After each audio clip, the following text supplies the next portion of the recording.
Problem set 5 6 पर्यंत झालेले. Question number 7 नंतर घेऊ आपण. तो क्वेश्चन नंबर 7 वर 2-3 क्वेश्चन वेगळ्या प्रकारचे.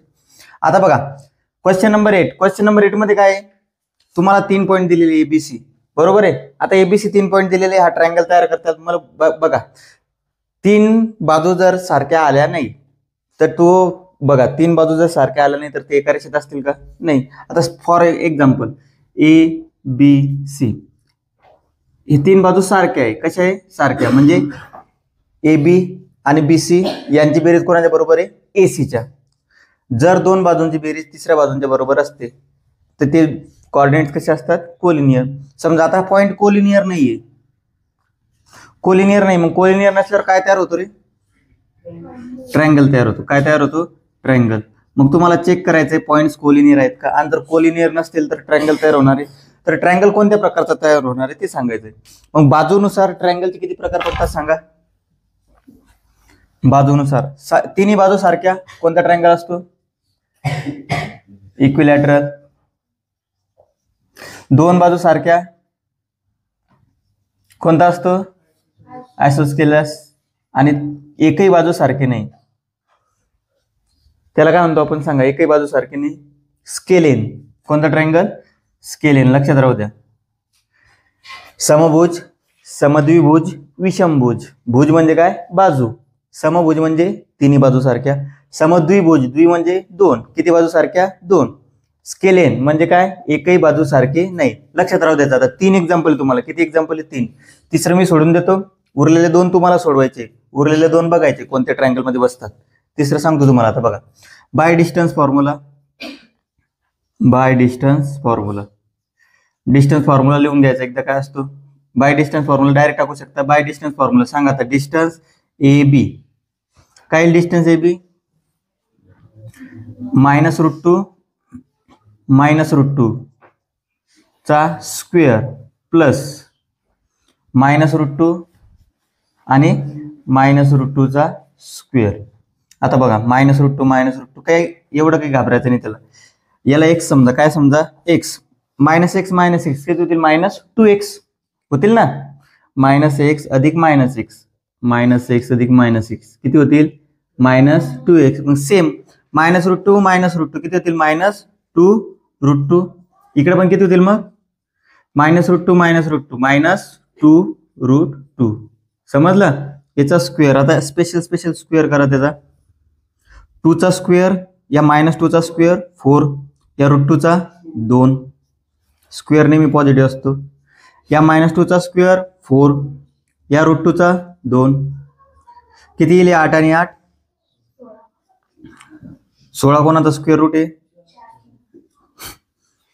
16 कोणाचा स्क्वेअर रूट आहे विचारलं मी तुम्हाला. 16चा स्क्वेअर रूट नाही विचारलं. 16 कोणाचा स्क्वेअर रूट आहे सांगा. म्हणजे 16चा स्क्वेअर सांगावं लागेल तुम्हाला. किती 16चा स्क्वेअर? 256. लक्ष राहू द्यायचं. डिस्टन्स ए बी झालं. Distance B C. Distance B C काय येईल सांगा? सांगता आलं पाहिजे तुम्हाला. बी सी -√6 प्लस √2 याचा स्क्वेअर √6 मायनस काय होईल? प्लस √2 चा स्क्वेअर. आता कसं सोडवायचं सांगा बरं?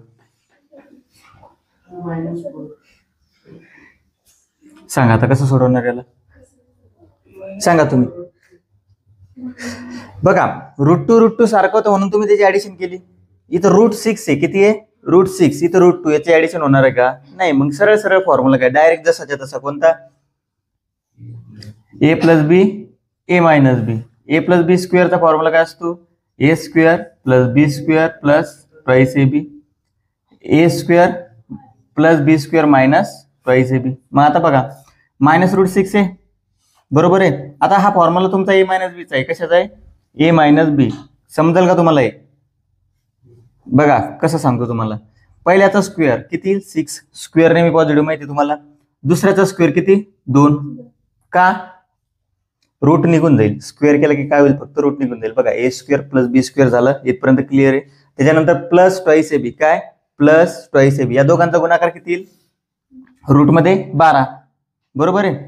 आणि मायनस प्लस ट्वाईस बघा, लक्ष द्या, ट्वाईस ए बी, ए किती आहे -√6, बी किती आहे √2, ट्वाईस ए बी बघा, यांचा दोघांचा गुणाकार अंडर रूट मध्ये किती होईल 12, म्हणजे -2√12 येईल. ते किती -2√12 -2√12 प्लस यांचा गुणाकार सेम यांचा स्क्वेअर सेम काढायचा कोणत्या फॉर्म्युलाने, ए प्लस बी स्क्वेअर, ए चा स्क्वेअर म्हणजे √6चा स्क्वेअर 6, √2चा स्क्वेअर 2, या दोघांचा गुणाकार √12 आणि त्यांची दुप्पट सेम, फक्त इथं मायनसच्या ऐवजी काय येईल आता प्लस, म्हणजे 2√12 काय येईल त्यांचा गुणाकार 2√12.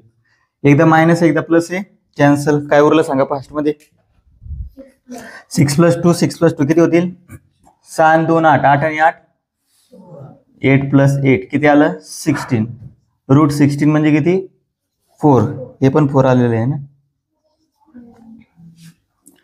डिस्टन्स बीसी पण तुमचं 4 आलंय, म्हणजे याचा अर्थ दोन बाजू तर सारखे निघल्या तुमच्या, बरोबर आहे. आता डिस्टन्स AC तिसरी बाजू काढायची, AC बघा, डिस्टन्स AC -√6, त्याच्यामधून हा पॉईंट मायनस करायचा, -√2 त्याचा स्क्वेअर, त्याच्यानंतर +√6, त्याच्यानंतर हा मायनस करा -√2चा स्क्वेअर. आता सेम हाच फॉर्म्युला अप्लाय करायचा आहे, पहिल्याचा स्क्वेअर, कोणाचा स्क्वेअर केला पहिल्याचा, √6चा स्क्वेअर बघा, A - B चा फॉर्म्युला वापरते आपण, √6चा स्क्वेअर 6, 2चा स्क्वेअर √2चा स्क्वेअर 2, इथपर्यंत क्लिअर आहे. आता मायनस येईल का प्लस येईल तर चेक करायचं तुम्हाला बघा, मग त्यासाठी काय करायचं, रफ मध्ये पटकन ट्वाईस A × B, हा फॉर्म्युला थोडा वेगळा आहे कारण इथं मायनस प्लसचा घोळ न होण्यासाठी तुम्ही डायरेक्ट वेगळं करू शकता. मायनस मायनस काय होईल प्लस, 6 × 2 12 आणि बाहेर किती 2, म्हणजे आन्सर काय येईल +2√12.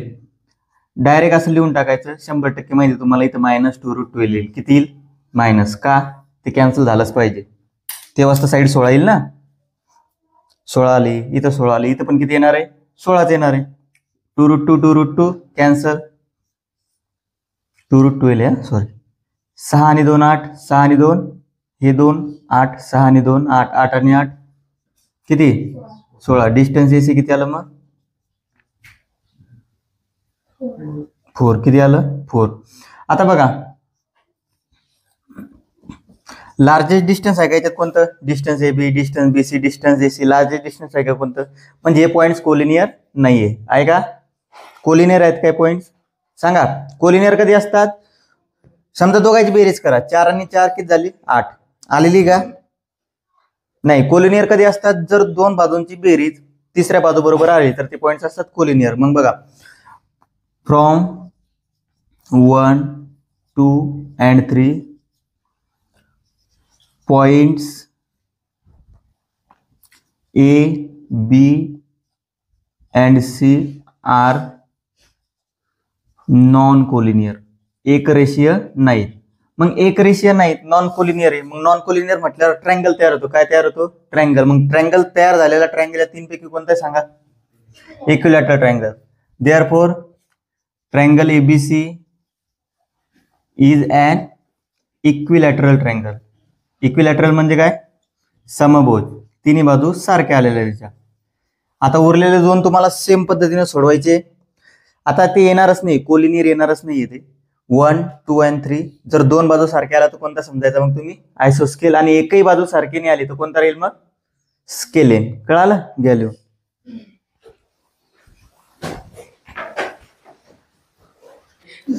नऊ नंबरचा क्वेश्चन बघा. आता हे जे दोन होमवर्क आहे, 8 मधला पहिला आणि दुसरा होमवर्क आहे तुमच्यासाठी, सोडून आणायचे ते लिहून घ्या होमवर्क, ते लक्षात राहणार नाही तुमच्या नाही. आता बघा 9 नंबरचा क्वेश्चन, स्लोप दिलेला आहे. काय दिलेला आहे स्लोप. स्लोप म्हटलं की एकच फॉर्म्युला आठवला पाहिजे, कोणता सांगा, y2 - y1 x2 - x1. Here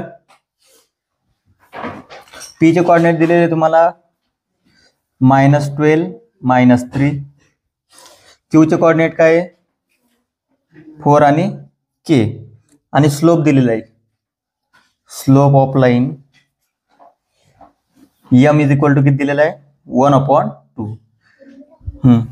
m आपण टाकतो ना, मग आपल्याला माहिती आहे फॉर्म्युला काय, वी नो दॅट. शॉर्टकट मध्ये पण लिहितात बरं काही जण याला VKT, वी नो दॅट. समज माहित राहतं त्यांना, पण आपल्याकडे असतो ना वेळ, भरपूर वेळ असतो मॅथ मध्ये टाकायचं. We know that slope of line m is equal to काय असतं सांगा, y2 minus y1 upon x2 minus x1. Therefore कोणती लाईन आहे आता, slope of line PQ. Slope of line PQ म्हणजे बघा आता त्याचा फक्त y कोऑर्डिनेट चेक करायचं तुम्हाला. याचा स्लोप दिलेला आहे ऑलरेडी, काय आहे 1/2. m ची व्हॅल्यू दिलेली आहे y2 मायनस y1 म्हणजे k मायनस ऑफ मायनस 3 म्हणजे काय होते k+3. हे क्वेश्चन खूप इझी असतात, स्लोपचे क्वेश्चन सोडायचे नाही. x2 minus x1 4 minus of minus 12 म्हणजे 4 + 12. एकदा सोडून घ्या पहिले, k+3 आणि हे 16. आता क्रॉस मल्टिप्लाय करा, 16 × 1 किती होतील 16 आणि ब्रॅकेटमध्ये काय राहील 2 इन ब्रॅकेट k+3. आता 2 ने मल्टिप्लाय केलं तर काय होतील, 2k + 6. मग 2k बरोबर किती होईल 6 इकडे आणा, 16 - 6. बघा लिहिताना इकडून लिहितो, आता तुम्हाला सवय झाली असेल त्याची. 2k फक्त इकडून लिहिले आपण, मुवमेंट कोणाची केली 6ची. 6 इकडे आल्यानंतर काय झाले मायनस. 2k बरोबर किती आलं मग 10, k ची व्हॅल्यू 5. सोपा आहे क्वेश्चन, घ्या लिहून. आता क्वेश्चन नंबर 10 मध्ये काय दिलेले तुम्हाला 4 पॉइंट दिलेले ABCD, बरोबर आहे. आता तुम्हाला विचारलं काय लाईन पॅरलल आहेत का, नाही. कोणत्या लाईन AB आणि CD. म्हणजे तुम्हाला पॅरलल लाईन साठी, पॅरलल म्हणजे काय त्यांचा अँगल सारखा आला पाहिजे. पॅरलल लाईन म्हणजे काय असतं, त्यांचा अँगल सारखा असतो. समजा ही पॅरलल लाईन आहे, इथून जर ग्राउंड लेवलवरून घेतलं तर हा अँगल आणि ग्राउंड लेवलवरून घेतलं तर हा अँगल सारखा यायला पाहिजे. किंवा आपण दुसरी पॅरलल लाईन घेतली, समजा ह्या दोन पॅरलल लाईन घेतल्या अशा, आपण जर समजा एखादी ग्राउंड लेवल घेतली अशी, तर हा एक अँगल आणि हा एक अँगल सारखा आला पाहिजे. जेव्हा दोन अँगल सारखे असतील तेव्हाच लाईन पॅरलल असतात. कोणती कंडिशन घ्या तुम्ही, सपोज असे जर लाईन घेतल्या तर हा अँगल कितीचा राहील 90चा. म्हणजे काय, जेव्हा दोन लाईन मधला अँगल सारखा असतो तेव्हाच ते कसे असतात पॅरलल. अँगल म्हणजेच काय स्लोप, उतार.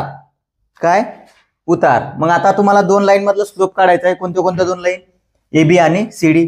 We know that slope of line y2 minus y1 x2 - x1 एवढं लिहून घ्यायचं. स्लोप ऑफ लाईन AB बघा आता काय येईल मग, m is equal to AB x2 - x1 upon मध्ये y2 - y1 घ्यायचं सुरुवातीला, 5 - 8 5 - 4. लक्षात राहू द्यायचं स्लोप मध्ये y कोऑर्डिनेट सुरुवातीला, एवढं लक्षात राहू द्या फक्त. 5 - 8 किती -3 upon 1. m is equal to किती आला रे मग -3. ही झाली first.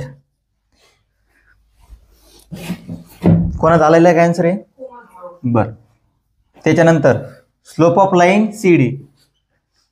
Slope of line CD, C आणि D. 7 - 4 y2 - y1 7 - 4. एका खाली एक पॉइंट लिहिले ना, पटकन कळून जातो तुम्हाला. 1 - 2. 7 - 4 किती होतील रे 3. 1 - 2 म्हणजे -1. 2 मधून 1 गेला, मोठ्या संख्येचा साईन, बरोबर आहे ना. आता मायनस डायरेक्ट देऊ शकतो वरती आपण त्याला -3. स्लोप कसा आलेला आहे सारखा. From 1 and 2 slope of line AB is equal to slope of line, असू नका, स्लोप ऑफ लाईन CD. हा, slope of line AB is equal to slope of line CD. मग therefore AB is parallel to CD. कळालं, घ्या लिहून. आणि ते दोन क्वेश्चन होमवर्क साठी सोडून आणा. कोणते, equilateral triangle, isosceles triangle, scalene triangle, कोणते दोन बसतात.